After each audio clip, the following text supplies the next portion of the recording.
Cabin crew, take your seats for next training. سلام، من ساسان هستم و این 8مین سری از آموزش‌های خلبانی بوینگ 737 هستش. در جلسه های پیش من تنظیمات FMC، تیکاف و لندینگ رو به شما آموزش دادم، ولی این آموزش‌های بیسیک و ابتدایی بودش. در این جلسه قصد دارم تنظیمات دقیق‌تر FMC و یک تیکاف اتوماتیک رو به شما آموزش بدم.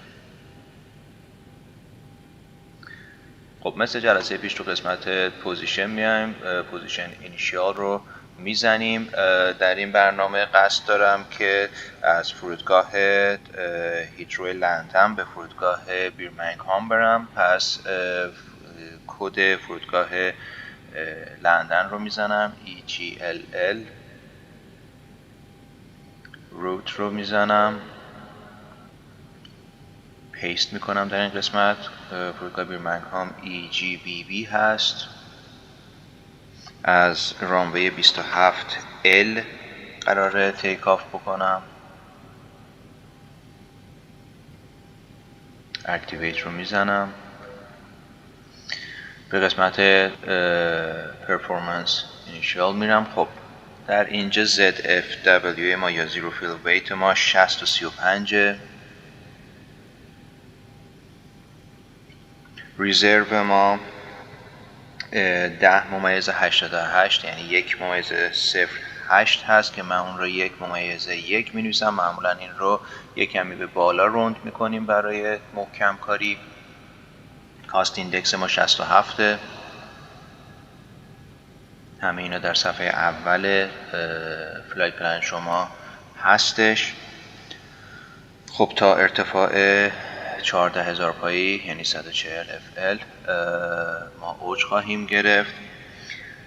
درجه حرارت در تاپ آف کلایم ما یا TOC ما 5 و اگر اینو بزنم منهای 8 باید اینجا بیاد، درسته. خب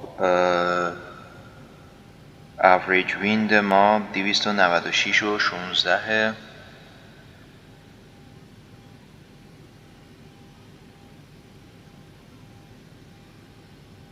خب به قسمت M1 لیمیت میرم. این قسمت جدیده، دقت کنید لطفاً.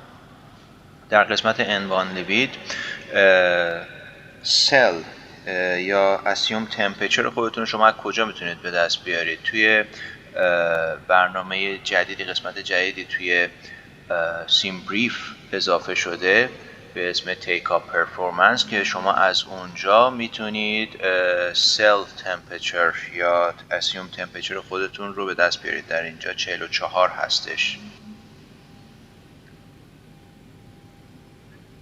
44 درجه. اینا رو خودش تنظیم میکنه. قدرت موتورتونه. به قسمت تیک آف میریم. با فلپ 5 درجه میخوام تیک آف بکنم.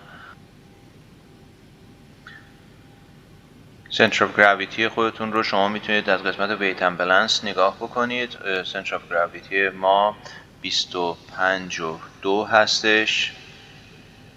خب اینجا ببینید تریممون اومد. تریممون 4/75. پس باید در این قسمت ما تریم خودمون رو روی 4/75 تنظیم بکنیم. الان تقریبا روی 4/75 هستیم. خب قسمت بعدی که باید دقت بکنید یعنی که شما وقتی که حرکت کردید روی رانوی اومدید باید FT خودتون و AT خودتون روشن باشه. از این قسمت میتونید V1، V روتیت و V2 خودتون رو به دست بیارید. این V2 خودتون 146 رو باید در این قسمت وارد بکنید.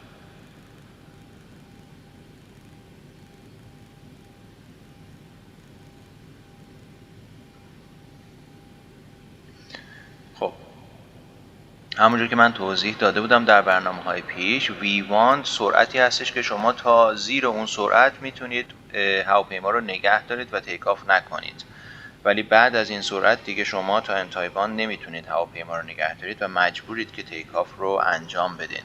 VAR سرعتی هستش که شما توی اون سرعت باید روتیت بکنید، یعنی یوک رو به سمت خودتون بکشید و هواپیما رو بلند بکنید.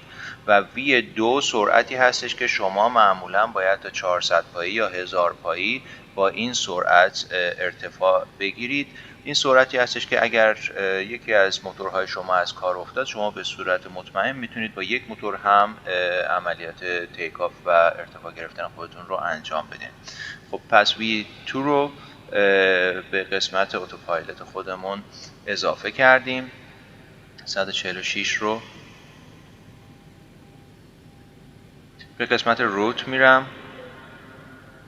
در قسمت روت به قسمت دیپارچر میرم. اینجا در صفحه دوم شما میتونید فلایت پلن خودتون رو ببینید. من قراره از رانوی 27L تیک آف بکنم و از اوملات 1G جدا بشم. این هم انتخاب میکنم. دوباره به روت برمیگردم، به صفحه دوم میرم. خب این الان اومده. نقطه بعدی من T418. نقطه بعد از اون ولینه.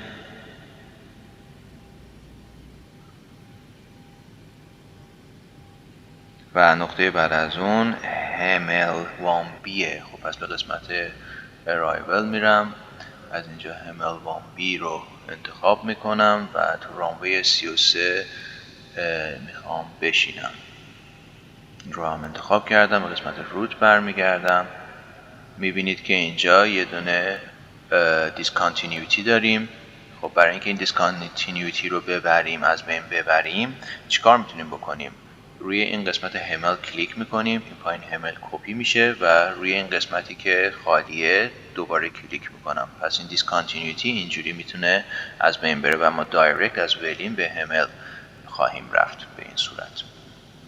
خب کار بعدی که من میتونم انجام بدم تنظیمات فیکس خودم هست. انجام میدم از EGLL. برای من یک خط فقط از 10 مایلی بکش.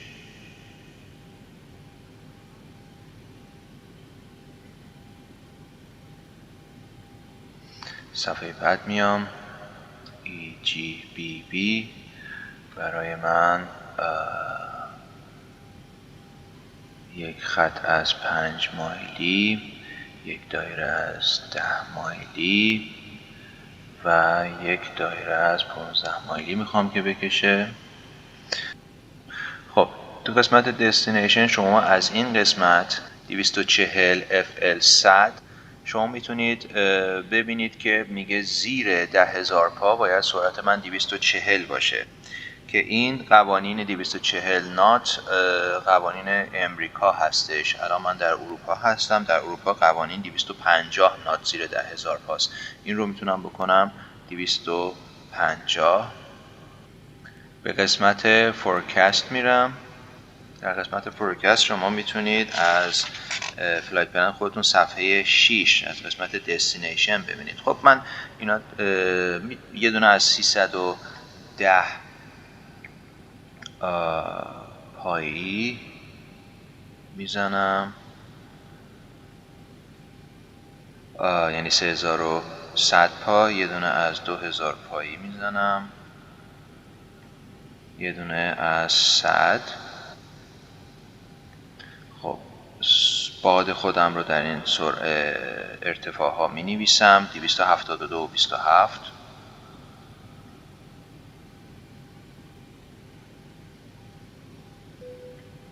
در 200 FL 281 و 20.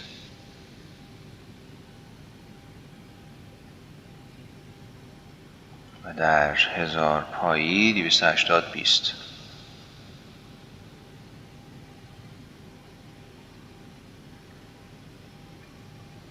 اینها رو وارد کردم در این قسمت. در این قسمت هم شما توی فلایت پلن خودتون توی صفحه 11 میتونید ببینید که در قسمت دستینیشن یک عدد داریم Q 1020. این رو در این قسمت میتونید وارد بکنید.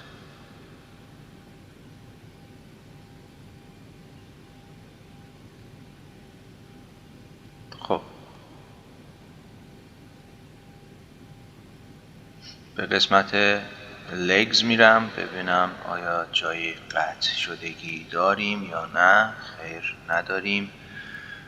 خب فیکس خودم رو نوشتم، فلایت پلن خودم درسته، جای قطع شدگی نداریم.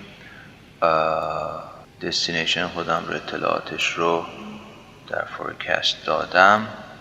وقتی اکسیکیوت رو بزنیم میتونیم ببینیم که اطلاعات من همه چیز وارد شده. 250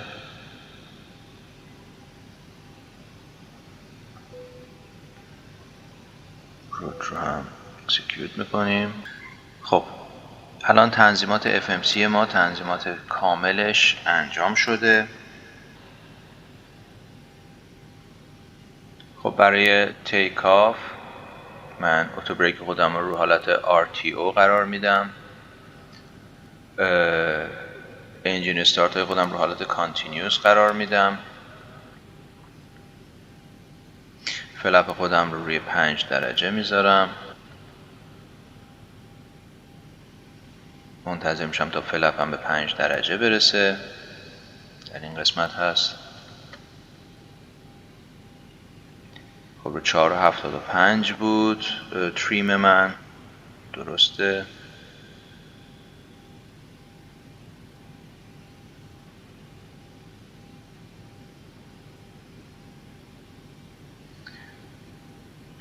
پارکینگ بریک خودم رو میخوابونم، به 5 درجه داریم میرسیم. خب الان میخوام یک تیک آف اتوماتیک رو به شما نشون بدم. در این قسمت تراتل ما یک اوتو تیک آف اند گو اراوند دکمش هستش اینجا. وقتی ما این رو بزنیم چه اتفاقی میفته؟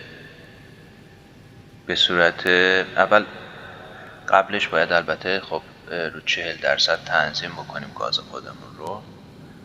از اینجا اموانمون رو روی 40 میاریم. بعد از اینکه به هولوش 40% رسید شما با فشار دادن این دکمه ببینید چه اتفاقی میفته. به صورت اتوماتیک خودش گاز رو به مقدار لازم برای تیک آف ما میده. پس شما در این قسمت میتونید ببینید که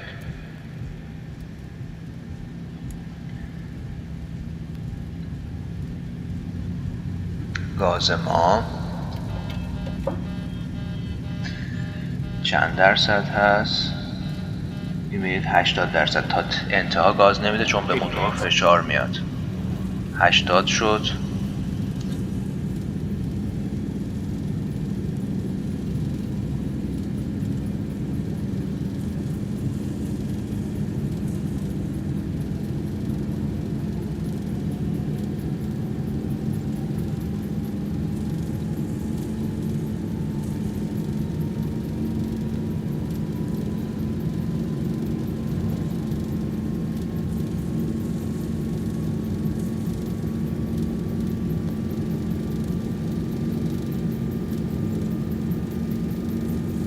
V1.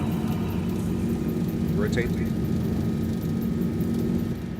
سعی میکنم روی 15 درجه نگه دارم. پازیتیو ریت رو چرخهای خودم رو میبندم.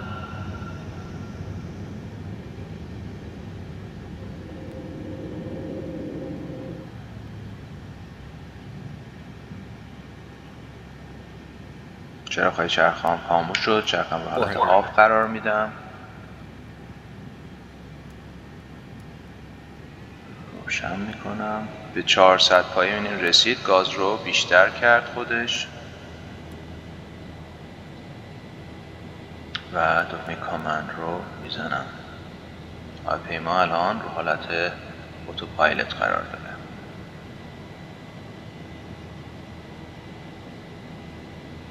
خب این بود منتظر.